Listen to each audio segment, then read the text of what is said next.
Chapter 17 cyanide poisoning. पिछली रात जिस बकरी को तेंदुए ने मार डाला था, उसे देखकर जब मैं निरीक्षण बंगले में वापस लौटा तो गांव में मुझे सूचना दी गई कि मेरी मौजूदगी तुरंत रुद्रप्रयाग में ज़रूरी है। अभी अभी खबर मिली थी कि उसी रात आदमखोर तेंदुए ने एक इंसान को भी मार दिया है। मेरे सूचना देने वाले यह नहीं बता पाए कि यह घटना ठीक कहाँ हुई थी, लेकिन तेंदुए के पंजों के निशान बताते थे कि वह हमें गांव तक पीछा करने के बाद बकरी वाले रास्ते से ऊपर की ओर गया और मोड़ पर दाईं तरफ मुड़ गया। इससे मैंने यह अनुमान लगाया, जो बाद में सही साबित हुआ, कि हम में से किसी को ना मार पाने के बाद तेंदुए ने पहाड़ की ऊंचाई पर जाकर किसी और को अपना शिकार बना लिया। बंगले पर पहुंचने पर मैंने बॉस्टन को नंदराम नाम के एक व्यक्ति से बात करते पाया। नंदराम का गांव उस जगह से लगभग 4 मील दूर था जहां हम पिछली रात बैठे थे। उसके गांव से आधा मील ऊपर एक गहरी खाई के उस पार गविया नाम का एक व्यक्ति रहता था, जो निम्न वर्ग से था। उसने जंगल की थोड़ी जमीन साफ कर एक छोटा सा घर बनाया था, जहां वह अपनी माँ, पत्नी और 3 बच्चों के साथ रहा करता था। उस सुबह भोर होते ही नंदराम ने गविया के घर की दिशा से महिलाओं के रोने चिल्लाने की आवाज़ सुनी।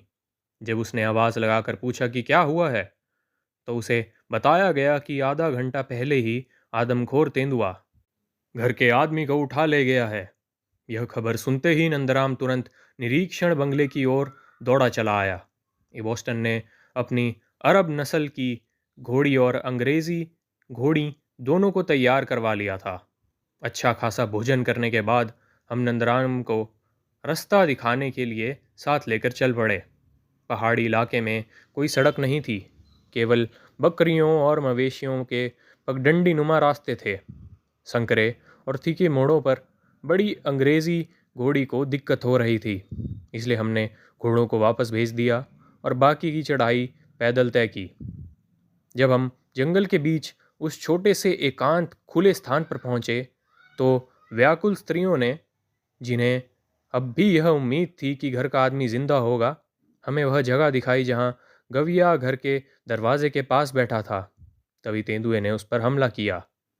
तेंदुए ने उसे गले से पकड़ लिया, जिससे वह चीख भी ना सका। 100 गज तक घसीटने के बाद उसने उसे मार डाला।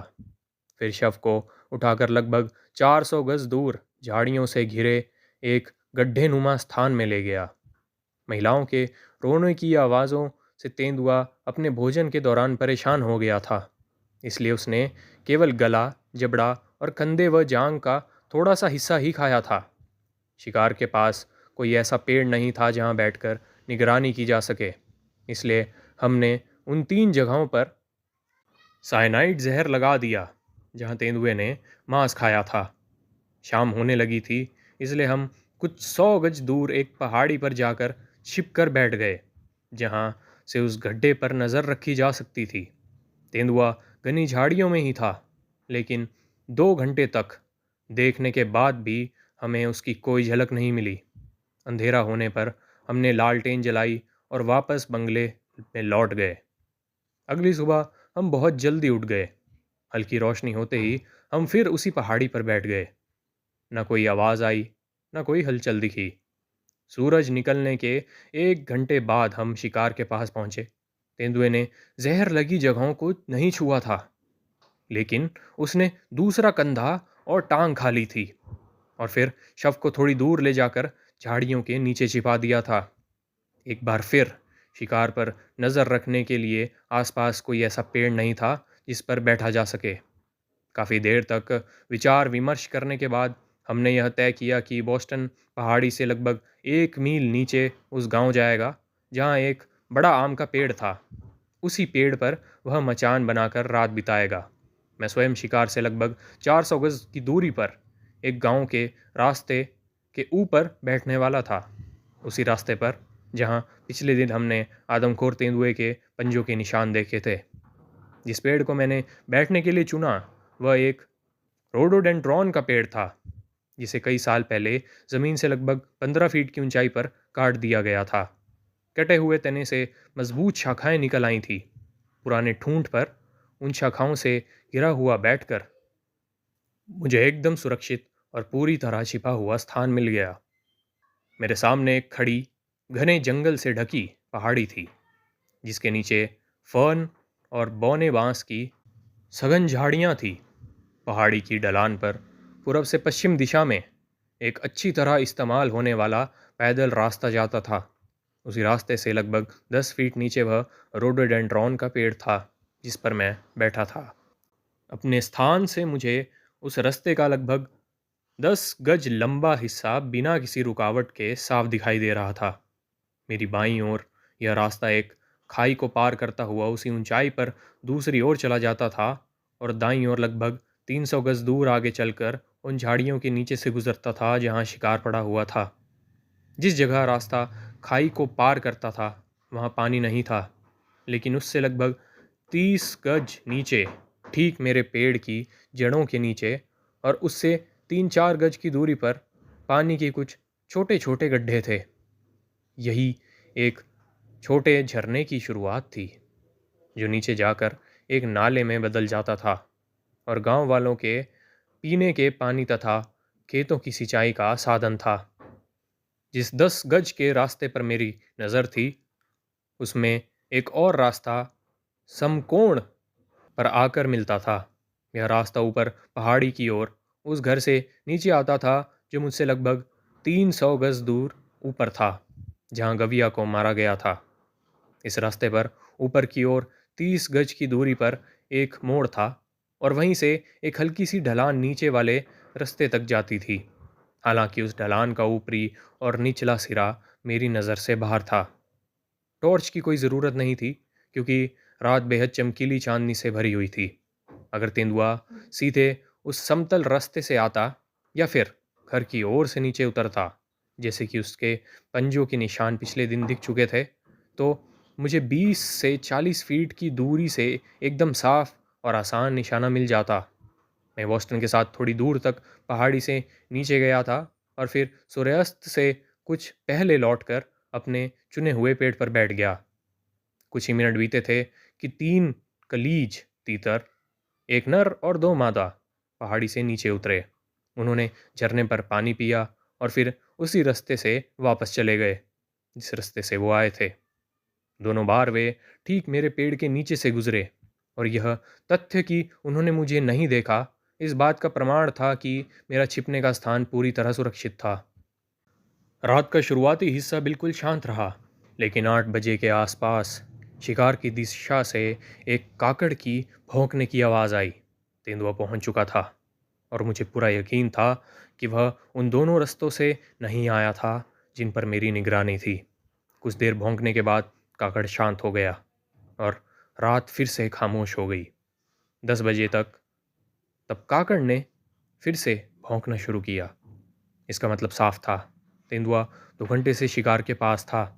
इतना समय उसके लिए भरपेट खाने और कई बार जहर निगल लेने के लिए काफ़ी था। इस बात की पूरी संभावना थी, क्योंकि इस दूसरी रात शिकार को बहुत प्रभावी ढंग से जहरीला करा गया था। साइनाइड मांस के भीतर गहराई तक दबा दिया गया था। मैं पूरी रात बिना आंख बंद किए सामने की पहाड़ी को देखता रहा। चांदनी इतनी तेज थी कि घास का हर तिनका साफ दिखाई दे रहा था। तड़के 2 बजे मैंने तेंदुए को उस रास्ते से नीचे आते हुए सुना, जो घर की दिशा से आता था। मैंने पहले ही उस रास्ते और नीचे वाले रास्ते पर सूखे पत्ते बिखेर दिए थे, ताकि उसके आने की आहट मिल सके। अब वह उन पत्तों पर लापरवाही से चल रहा था, बिना किसी चुपकेपन के, और यह बात मेरे भीतर उम्मीद जगा रही थी। मुझे लगने लगा कि उसके साथ सब कुछ ठीक नहीं है। हालांकि मुझे उम्मीद थी कि अगले ही कुछ सेकंड में मैं उसे गोली मार दूंगा। रास्ते के मोड़ पर तेंदुआ कुछ पल रुका, फिर रास्ता छोड़कर उस हल्की ढलान में उतर गया और उसे पकड़ते हुए नीचे वाले रास्ते तक आ पहुंचा। वहां पहुंचकर वह फिर ठिठक गया। मैं कई घंटों से बिना हिले बैठे था। राइफल मेरे घुटनों पर रखी हुई थी, हाथ तैयार थे। मुझे पूरा विश्वास था कि वह रास्ते से ही आगे बढ़ेगा, इसलिए मैंने तय किया कि उसे मेरे सामने से गुजरने दूंगा, और जब मेरे हिलने डुलने का कोई खतरा नहीं रहेगा तब निशाना साधूंगा। मैं रास्ते की ओर टकटकी लगाए देखता रहा, यह उम्मीद करते हुए कि झाड़ियों के पीछे से उसका सिर दिखाई देगा। तनाव असहनीय होने ही वाला था कि तभी मैंने उसे रास्ते से छलांग लगाकर उतरते हुए सुना, और वह तिरछे ढंग से पहाड़ी पर सीधे मेरे पेड़ की ओर बढ़ने लगा। एक पल को मुझे लगा कि किसी रहस्यमयी तरीके से उसे मेरी मौजूदगी का पता चल गया है, और अपने पिछले शिकार का स्वाद पसंद न आने पर वह एक और इंसान की तलाश कर रहा है। लेकिन उसका मकसद कुछ और ही था। वह रास्ता छोड़कर मेरे पास आने के लिए नहीं, बल्कि झरने तक शॉर्टकट लेने के लिए उतरा था। वह बिना रुके मेरे पेड़ के नीचे से गुजर गया, और अगले ही पल मैंने उसे लालच से और शोर मचाते हुए पानी पीते सुना। पहाड़ी पर उसके व्यवहार और अब जिस तरह से वह पानी पी रहा था, उससे मुझे पूरा यकीन हो गया था कि उसने जहर खा लिया है। लेकिन साइनाइड के असर का मुझे कोई अनुभव नहीं था, इसलिए यह नहीं जानता था कि जहर को असर दिखाने में कितना समय लगेगा। तेंदुए के पानी पीना बंद करने के लगभग 10 मिनट बाद, और ठीक उसी समय जब मैं यह उम्मीद करने लगा था कि वह झरने पर ही मर गया होगा, मैंने उसे खाई के उस पार पहाड़ी चढ़ते हुए सुना। जब वह फिर से उस रास्ते पर पहुंचा जो पहाड़ी के कंधे के चारों ओर घूमता था, तो सारी आवाज़ें बंद हो गई। पूरे समय, चाहे वह रास्ते से उतर रहा था, ढलान में आ रहा था, या पहाड़ी पार कर रहा था, मेरे पेड़ के नीचे से गुजर रहा हो, पानी पी रहा हो, या दूसरी तरफ चढ़ रहा हो, मैंने उसे एक बार भी नहीं देखा। या तो यह महज संयोग था, या उसकी चालाकी, लेकिन वह हर बार ऐसी ओट में रहा जहाँ चांदनी की एक किरण तक नहीं पहुंच पाई। अब मेरे लिए गोली चलाने के लिए कोई संभावना नहीं बची थी। लेकिन अगर जहर उतना ही असरदार था जैसा नैनीताल के डॉक्टर ने दावा किया था, तो यह कोई बड़ी चिंता की बात भी नहीं थी। मैं बाकी पूरी रात वहीं बैठा रहा, रास्ते पर नज़र रखते हुए, और किसी भी आवाज़ को सुनने की कोशिश करता रहा। भोर होते ही बॉस्टन वापस लौट आया। जब हम अपने लिए एक बेहद सुकून देने वाली चाय बना रहे थे, मैंने उसे रात भर की सारी घटनाएं बताईं। जब हम शिकार की जगह पहुंचे, तो पता चला कि तेंदुए ने उस टांग को खा लिया था जिससे वह 2 रात पहले थोड़ा सा मांस खा चुका था, और जिसमें हमने जहर की पूरी मात्रा दबा दी थी। इसके अलावा उसने जहर की 2 और खुराकें भी खाई थी, एक बाएं कंधे से और दूसरी पीठ के हिस्से से। अब तेंदुए की तलाश शुरू करना ज़रूरी हो गया था। इसी उद्देश्य से जो पटवारी बॉस्टन के साथ लौटा था, वह लोगों को इकट्ठा करने निकल पड़ा। लगभग दोपहर के समय पटवारी 200 आदमियों के साथ वापस आया। इन लोगों की एक कतार बनाकर हमने उस पूरी पहाड़ी की ढलान को खंगालना शुरू करा जिस दिशा में तेंदुआ गया था। जिस जगह तेंदुए ने पानी पिया था, वहां से लगभग आधा मील दूर, और ठीक उसी दिशा में जिधर मैंने उसे जाते हुए सुना था, कुछ बड़े बड़े पत्थर थे। उनके नीचे एक गुफा थी जिसका मुंह इतना बड़ा था कि तेंदुआ आराम से अंदर जा सकता था, और जो पहाड़ी के भीतर काफ़ी दूर तक जाती थी। गुफा के मुंह के पास जमीन खुदी हुई थी जहाँ तेंदुए ने अपने शिकार की उंगलियां, जिन्हें उसने साबुत निगल लिया था, उगल दी थी। लोगों ने पहाड़ी से ढीले पत्थर लाकर गुफा का मुंह बंद कर दिया। जब हम वहां से लौटे, तो गुफा इस तरह सील कर दी गई थी कि भीतर मौजूद किसी भी तेंदुए के बाहर निकलने की कोई संभावना ही नहीं बची थी। अगली सुबह मैं 1 इंच मोटी तार जाली और कई लोहे के खूंटे के साथ वापस आया। पत्थर हटाकर मैंने गुफा के मुंह को मजबूती से जाली से बंद कर दिया। इसके बाद अगले 10 दिनों तक मैं हर सुबह और हर शाम गुफा पर जाता रहा।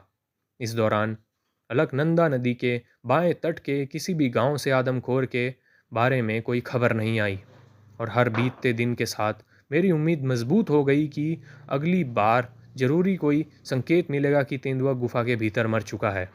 लेकिन 10वें दिन की सुबह जब मैं गुफा से लौट कर आया, जहाँ जाली बिल्कुल वैसी ही सलामत थी, बॉस्टन ने मुझे यह खबर दी कि पिछली रात 5 मील दूर एक गांव में एक महिला को मार दिया गया है, जो रुद्रप्रयाग बद्रीनाथ तीर्थ मार्ग से लगभग 1 मील ऊपर था। अब यह साफ हो गया था कि साइनाइड उस जानवर के लिए सही जहर नहीं था। इसके बारे में यह माना जाता था कि वह आर्सेनिक और स्ट्रिक्नाइन जैसे जहरों से न सिर्फ बच जाता है, बल्कि उनसे और अधिक सक्रिय हो जाता है। इस बात में कोई शक नहीं था कि तेंदुए ने साइनाइड खाया था, और इसमें भी कोई संदेह नहीं था कि वह गुफा में गया था, क्योंकि प्रवेश करते समय जब उसकी पीठ चट्टान से रगड़ी थी, तब उसके बाल वहीं चिपक गए थे। संभव है कि जहर की ज़्यादा मात्रा ने उसका असर बेकार कर दिया हो, या फिर पहाड़ी के ऊपरी हिस्से में कहीं दूर निकास द्वार होने के कारण वह गुफा से निकल गया हो। फिर भी यह बात मुझे बिल्कुल भी हैरान करने वाली नहीं लगी। मुझे, जो तेंदुए को सिर्फ कुछ महीनों से जानता था, कि गढ़वाल के लोग जो 8 लंबे वर्षों तक उसके साथ इतने करीब और लगातार रहते आए थे, उसे, चाहे जानवर माने या आत्मा, अलौकिक शक्तियां से युक्त समझते थे, और यह विश्वास करते थे कि इस दुष्ट आत्मा से उन्हें केवल आग ही छुटकारा दिला सकती है।